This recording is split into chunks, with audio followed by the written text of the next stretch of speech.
El que em va impulsar a escollir aquest cicle i no un altre va ser que jo tenia ben clar que volia dedicar-me al món audiovisual.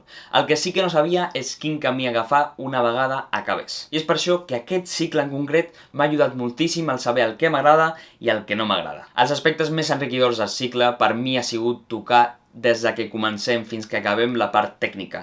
Càmeres, micròfons, llum, tot el que es fa servir al món audiovisual l'hem anat tocant mentre ens donaven la part teòrica més important també. Llavors això ho he trobat importantíssim i una part vital del cicle. La meva experiència al Sant Ignasi en termes generals ha sigut impecable. La veritat és que el que més valoro de l'escola han sigut els mentors que hem tingut en cada una de les assignatures, que es notava que quan venien a classe ho vivien moltíssim. I unes persones que ens donin aquestes classes amb aquesta intensitat i en aquesta vivència, la veritat és que s'agraeix moltíssim.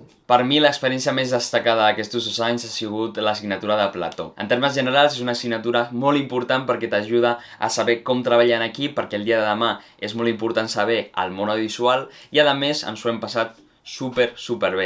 Fent pràctiques de Plató, com fent un late night show, un videoclip, i són coses que ens agrada tant que al final ens ho passem superbé i són exemples que podem ensenyar el dia de demà a altres empreses. Els consells més importants que jo donaria a una persona que vol fer producció, la primera, que és la més important, és que gaudeixi del procés. És molt important el venir aquí amb un somriure i a passar-s'ho superbé perquè la veritat és que ens venim a divertir i a la vegada a aprendre. I és per això que el segon consell que jo donaria és venir a ser com una esponja, agafar tots els coneixements que els profes ens donen i intentar aplicar-los en qualsevol àmbit de la vida, si realment t'agrada. I el tercer seria treballar per intentar arribar a assolir els teus objectius, que jo crec que tots tenim els nostres. En acabar el cicle, la meva intenció és seguir fent cursos, cicles i demés, i a la vegada fer els meus projectes personals, perquè penso que el més important en l'àmbit audiovisual